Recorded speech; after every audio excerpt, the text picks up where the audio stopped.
اور تم مجھے پہچاننے کی کوشش کر رہے تھے۔ تھوڑی دیر پہلے خلت نے اپنے نام کے سوا باقی نشانیاں بتا دی تھی۔ حمیرہ جب سے یہاں آئی تھی وہ خلت کو دیکھ رہی تھی، مگر خلت کی طرح وہ بھی شک میں تھی۔ وہ بھی یہی سوچتی تھی کہ انسانوں کی صورتیں ایک جیسی بھی ہو سکتی ہیں۔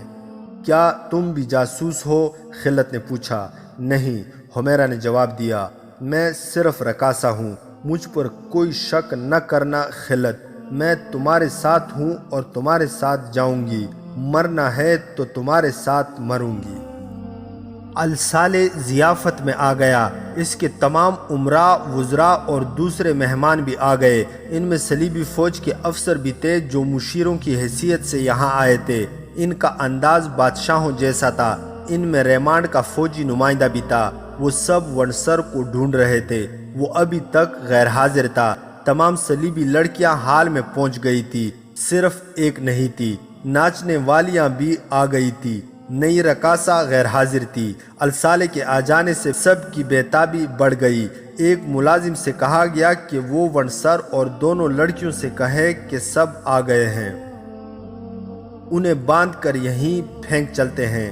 خلت کے ساتھی نے کہا، کیا تم سانپوں کو زندہ رکھنا چاہتے ہو؟ خلت نے کہا، اور برچی جس کی نوک ونسر کی شہرک کو چو رہی تھی پوری طاقت سے دبائی۔ ونسر کا سر دیوار کے ساتھ لگا ہوا تھا۔ برچی کی انی اس کی شہرگ میں داخل ہو کر پیچھے کو نکل گئی۔ ونسر کا ہلکا سا خراٹا سنائی دیا۔ اس کے فوراً بعد ایسا ہی ایک خراٹا صلیبی لڑکی کے منہ سے نکلا۔ اس کی شہرگ کو چیرتی ہوئی برچی کی انی خلت کے ساتھی نے پار کر دی تھی۔ دونوں نے برچیاں نکالی۔ ونسر اور لڑکی گر کر تڑپنے لگے۔ خلت اور اس کے ساتھی نے لاشوں کو پلنگ کے نیچے پھینک دیا۔ یہ کمرہ ونسر کا تھا۔ دیوار کے ساتھ اس کا چوغا لٹک رہا تھا، جس کے ساتھ سر کو ڈھانپنے والا حصہ بھی تھا۔ حمیرہ نے خود ہی یہ چوغا پہن لیا اور سر بھی ڈھانپ لیا۔ وہیں سے کپڑے اٹھا کر اس نے رقص والا گھگھرا اتار دیا اور مردانہ لباس کمر سے نیچے تک چڑھا لیا۔ پاپوش بھی بدل لیے اور چہرہ بھی چھپا لیا۔ اس سے اب ایک نظر میں کوئی نہیں پہچان سکتا تھا کہ یہ لڑکی ہے۔ خلت نے دروازہ کھولا، باہر دیکھا برآمدے میں ملازموں کی آمد و رفت اور باغ دوڑ تھی۔ وہ تینوں باہر نکلے، دروازہ بند کیا اور ایک طرف چل پڑے۔ فوراً بعد وہ اندھیرے میں ہو گئے۔ ادھر ایک کھائی تھی، اس سے اترے اور خطرے کے علاقے سے نکل گئے۔ خلت اور اس کے ساتھی کو معلوم تھا کہ انہیں کہاں جانا ہے۔ ان کا کمانڈر ایک عالم فاضل کے روپ میں جہاں رہتا تھا وہاں چھپنے کی جگہ بھی تھی اور وہاں نکلنے کا بندوبست بھی ہو سکتا تھا۔ اس وقت شہر سے نکلنا خطرے سے خالی نہ تھا۔ گھوڑے بھی نہیں تھے۔ انہیں حلب سے فرار ہو کر دمشق پہنچنا تھا۔ انہیں یہ اندازہ بھی تھا کہ قتل کا پتہ چلتے ہی شہر میں کیا عدم برپا ہوگا۔ قتل کا انکشاف ہوتے زیادہ دیر نہیں لگی۔ کسی نے ونسر کے کمرے کا دروازہ کھولا۔ پلنگ کے نیچے سے جو خون بہہ رہا تھا وہ فرش پر پھیلتا ہوا دروازے تک پہنچ گیا تھا۔ ہنگامہ بپا ہو گیا۔ وہاں ایک نہیں دو لاشیں تھی۔ دونوں کے زخم ایک جیسے تھے۔ فوری طور پر پہرے داروں کا خیال آیا، ان کی موجودگی میں بیک وقت دو قتل کون کر سکتا تھا؟ جن سنتریوں کی ڈیوٹی تھی انہیں بلایا گیا، دونوں غائب تھے۔ اس عمارت میں کسی کا بغیر اجازت داخلہ ممنوع تھا۔ یہاں چیدہ لوگ جو حاکم یا معزز شہری تھے آ سکتے تھے۔ ان کی بھی چیکنگ ہوتی تھی۔ باڈی گارڈز کے کمانڈر کے لیے مصیبت کھڑی ہو گئی۔ یہ قتل پیشاوروں کا کام تھا یا سلطان ایوبی کے جاسوسوں کا، اور یہ کام فدائی قاتلوں کا بھی ہو سکتا تھا۔ کسی نے کہا کہ کرائے کے یہ قاتل کسی سے بھی اجرت لے کر قتل کر سکتے ہیں۔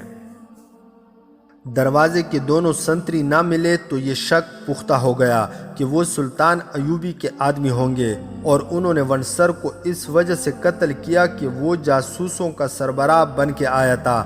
رات دیر تک خلت اور اس کا ساتھی نہ ملے تو شہر میں ان کی تلاش شروع ہو گئی۔ یہ انکشاف بہت دیر بعد ہوا کہ نئی رقاصہ بھی غائب ہے۔ شہر کی ناکہ بندی کر دی گئی۔ خلت، اس کا ساتھی اور حمیرہ اپنے ٹھکانے پر پہنچ گئے تھے۔ انہوں نے اپنے کمانڈر کو اپنا کارنامہ سنایا تو اس نے انہیں چھپا لیا اور کہا کہ وہ باہر کے حالات کے مطابق انہیں بتائے گا کہ وہ کب یہاں سے نکلے۔ اس پر کسی کو شک نہیں ہو سکتا تھا کیونکہ اسے لوگ عالم اور برگزیدہ انسان سمجھتے تھے۔ اداکاری میں اسے مہارت حاصل تھی۔ اس نے اپنے جو 2 شاگرد اپنے ساتھ رکھے ہوئے تھے وہ بھی جاسوس تھے۔ حلب سے دمشق تک وہی اطلاعات پہنچاتے تھے۔ اس نے دونوں شاگردوں کو حکم دیا کہ وہ باہر کی خبر رکھے کہ کیا ہو رہا ہے۔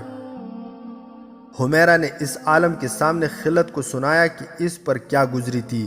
وہ واقعہ تو 7-8 سال پرانا ہو چکا تھا۔ اس نے سنایا کہ خلت جب حمیرہ کو اس کے باپ، جو دراصل اس کا باپ نہیں تھا، اور ان 2 آدمیوں سے بچانے کے لیے لڑا تھا تو حمیرہ کے باپ نے پیچھے سے کدال خلت کے سر پر ماری تھی۔ اس سے وہ بے ہوش ہو گیا تھا۔ وہ تینوں حمیرہ کو گھر لے گئے۔ ایک نکاح خواں کو بلایا جس نے اس سے پوچھے بغیر نکاح پڑھ دیا اور دونوں آدمی حمیرہ کو اپنے ساتھ لے گئے۔ ایک رات وہ دمشق میں ٹھہرے، پھر اسے ان علاقوں میں لے گئے جو صلیبیوں کے قبضے میں تھے۔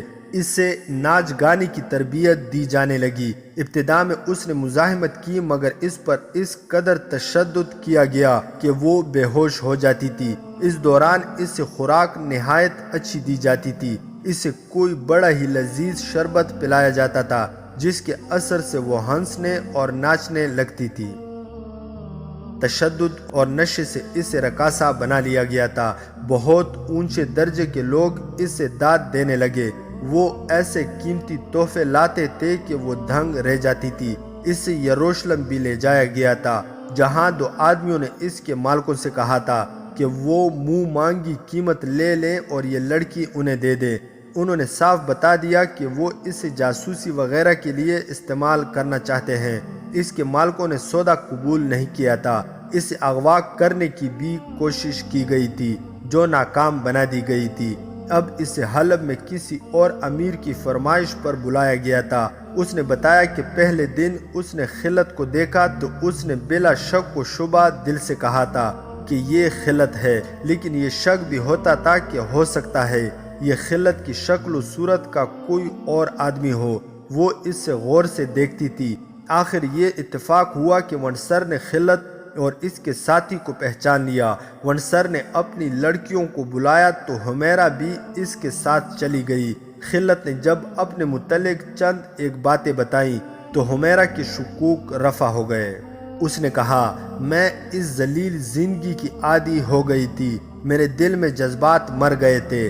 میں ایک پتھر کی طرح ادھر ادھر لڑکتی پھر رہی تھی، لیکن خلت کو دیکھا تو میرے سارے جذبات زندہ ہو گئے۔ مجھے یقین نہیں تھا کہ یہ خلت ہی ہے، مگر اس کی صورت نے مجھے وہ وقت یاد دلایا جب میرے دل میں اس کی محبت تھی اور اس کے بچوں کی ماں بننے کی خواہش۔ میں نے فیصلہ کر لیا تھا کہ کسی وقت اس سے پوچھوں گی کہ تم خلت ہو۔ اگر یہ خلت نکلا تو اس سے کہوں گی کہ آؤ بھاگ چلیں اور صحرا کے خانہ بدوشوں کی طرح زندگی بسر کریں گے۔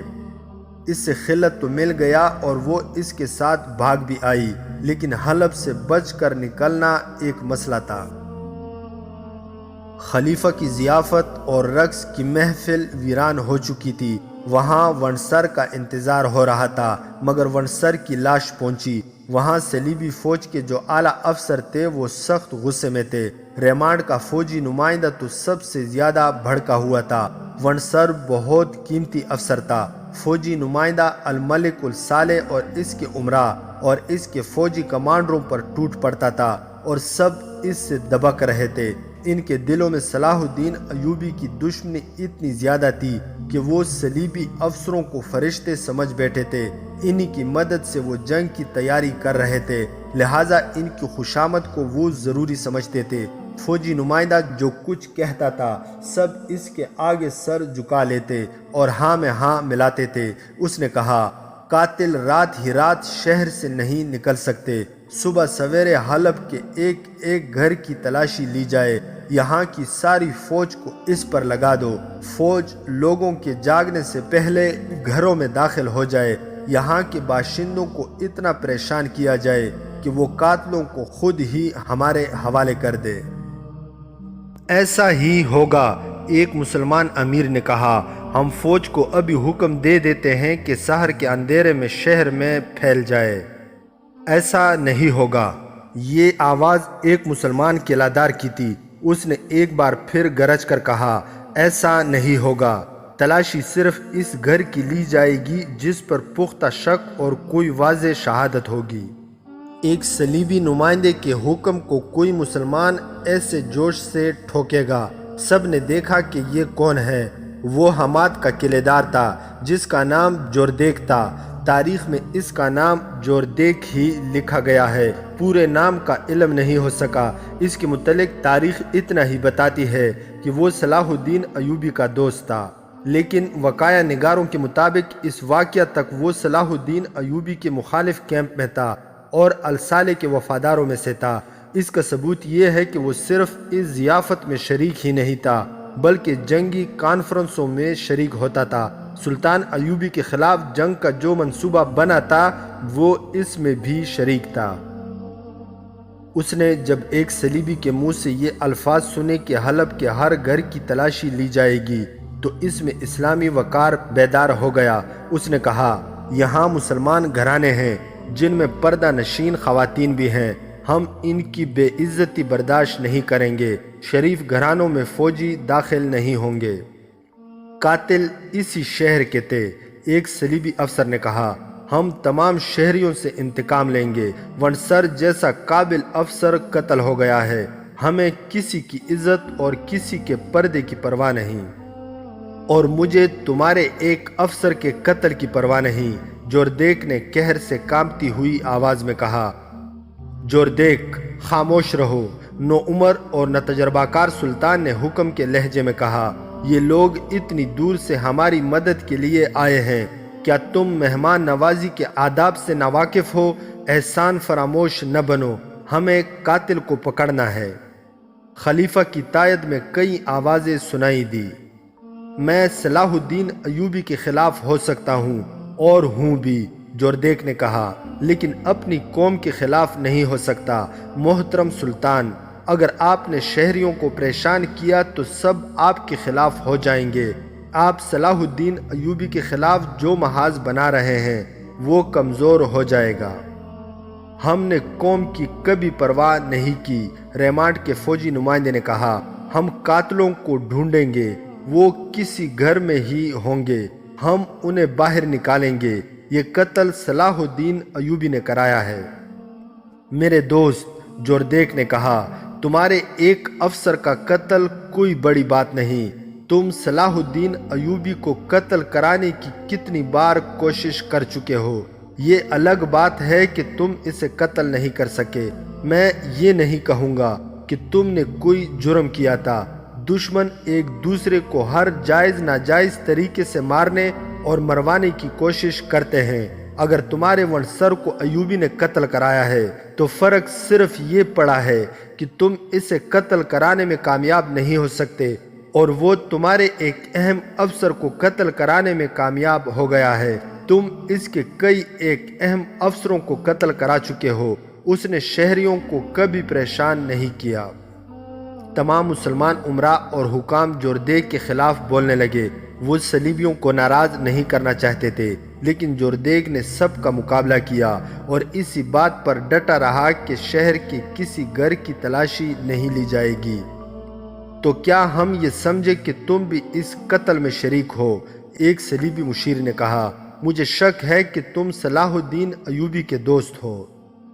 اگر حلب کے مسلمان گھرانوں کو پریشان کیا گیا تو میں کسی کے بھی قتل میں شریک ہو سکتا ہوں۔ جوردیک نے کہا، ہم جب تک یہاں ہیں ہمارا حکم چلے گا۔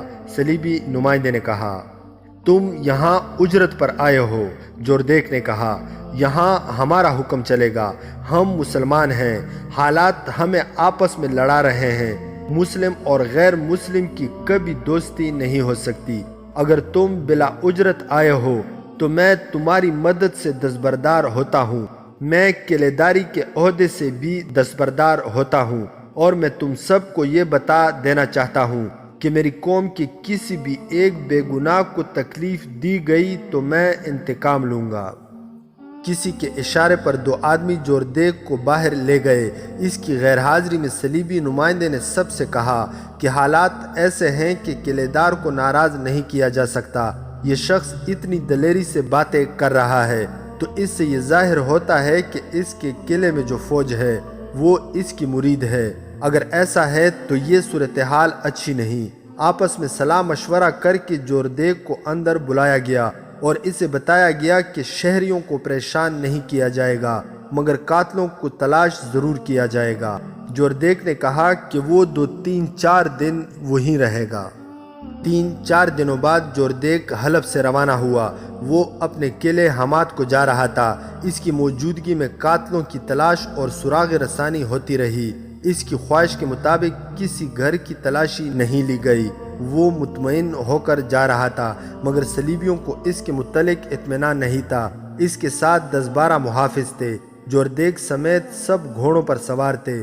راستے میں ٹیلوں اور چٹانوں کا علاقہ آتا تھا۔ جوردیگ اس علاقے میں داخل ہوا تو بیک وقت کہیں سے 2 تیر آئے۔ دونوں اس کے گھوڑے کے سر میں پیوست ہو گئے۔ تیر اندازوں نے تیر جوردیگ پر چلائے ہوں گے۔ گھوڑا بے لگام ہو کر دوڑ پڑا۔ 2 تیر اور آئے، وہ بھی گھوڑے کو لگے۔ اب کے نشانہ خطا ہونے کی وجہ یہ ہو سکتی تھی کہ گھوڑا بدک کر ادھر ادھر دوڑ رہا تھا۔ جوردیگ شاہ سوار تھا۔ وہ دوڑتے گھوڑے سے کود کر ایک چٹان کی اوٹ میں ہو گیا۔ اس کے محافظ ادھر ادھر بکھر گئے۔ وہ تیر اندازوں کے تعاقب میں گئے تھے۔ علاقہ ایسا تھا کہ کسی کو پکڑنا آسان نہیں تھا۔ جوردیگ سمجھ گیا کہ یہ کرائے کے قاتل ہیں جنہیں صلیبیوں نے اسے قتل کرنے کے لیے بھیجا ہے۔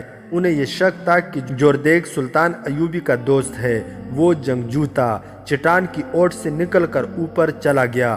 اسے صرف چٹانیں نظر آئیں یا اپنے محافظ جو ادھر ادھر تیر اندازوں کو ڈھونڈتے پھر رہے تھے۔ ادھر آ جاؤ، کسی نے چلا کر کہا۔ ادھر آؤ، پکڑ لیے ہیں۔ محافظ ادھر کو بھاگے۔ محافظوں نے 3 آدمیوں کو گھیرے میں لے رکھا تھا۔ تینوں نقاب پوش تھے مگر ان کے پاس کمانیں نہیں تھی۔ ترکش بھی کسی کے پاس نہیں تھی۔ ان کے ساتھ گھوڑے تھے۔ انہیں اسی حالت میں پکڑا گیا تھا کہ وہ گھوڑوں پر سوار ہو رہے تھے۔ تینوں نے چہرے چھپا رکھے تھے۔ ان کی صرف آنکھیں نظر آتی تھی۔ انہیں پکڑ کر جوردیگ کے پاس لے گئے۔ تمہاری کمانیں اور ترکش کہاں ہیں؟ جوردیگ نے ان سے پوچھا۔ ہمارے پاس صرف تلواریں ہیں، ایک نے جواب دیا۔ سنو بھائیو، جوردیگ نے بڑے تحمل سے کہا، تمہارے چاروں تیر خطا گئے۔ تم مجھے قتل نہیں کر سکے۔ تم پکڑے بھی گئے ہو۔ تم ہار گئے ہو۔ اب جھوٹ سے بچو۔ کیسے تیر؟ ایک نے حیرت زدہ ہو کر کہا، ہم نے کسی پر تیر نہیں چلائے۔ ہم مسافر ہیں، ذرا آرام کرنے کے لیے رکے تھے۔ اب جا رہے تھے کہ ان لوگوں نے پکڑ لیا۔ جوردیگ ہنس پڑا اور جواب دینے والے نقابپوش سے کہنے لگا، میں تمہیں اپنا دشمن نہیں سمجھتا۔ اگر سمجھتا ہوتا تو اب تک میں تم تینوں کی گردنیں اڑا چکا ہوتا۔ تم کرائے کے قاتل ہو۔ صرف یہ بتا دو کہ میرے قتل کے لیے تمہیں کس نے بھیجا ہے۔ صاف صاف بتا دو اور جاؤ۔ 2 نقابپوشوں نے قسمیں کھائیں۔ تیسرا خاموش رہا۔ اپنے آپ کو عذاب میں نہ ڈالو، جوردیگ نے کہا۔ کسی کے لیے اپنی جانیں ضائع نہ کرو۔ میں تمہیں کوئی سزا نہیں دوں گا، فوراً آزاد کر دوں گا۔ نقابپوشوں نے پھر پس و پیش کی۔ ان کے نقاب اتار دو، جوردیگ نے اپنے محافظوں سے کہا۔ ان سے تلواریں لے لو۔ 2 نقابپوشوں نے نیاموں سے تلواریں نکالی اور پھرتی سے پیچھے ہٹ گئے۔ تیسرا نقابپوش ان دونوں کے پیچھے ہو گیا۔ اس کے پاس تلوار نہیں تھی۔ جوردیگ نے کہکا لگا کر کہا، کیا تم اتنے سارے محافظوں کا مقابلہ کرو گے جبکہ تمہارے تیسرے ساتھی کے پاس تلوار ہی نہیں ہے؟ میں تمہیں ایک اور موقع دیتا ہوں۔ میں نے ابھی اپنے محافظوں کو حکم نہیں دیا کہ وہ تمہاری بوٹیاں اڑا دے۔ محافظوں نے ان کے گرد گھیرا ڈال لیا تھا۔ اور میں تمہیں آخری بار کہتا ہوں کہ ہم میں سے کسی نے تیر نہیں چلائے، ایک نقابپوش نے کہا۔ محافظوں کا کمانڈر ان تینوں کے پیچھے کھڑا تھا۔ اسے جانے کس طرح کچھ شک ہوا۔ اس نے تیسرے نقابپوش جس کے پاس تلوار نہیں تھی کا چوغا اوپر سے کھینچا تو اس کے سر کا حصہ پیچھے کو ہو گیا۔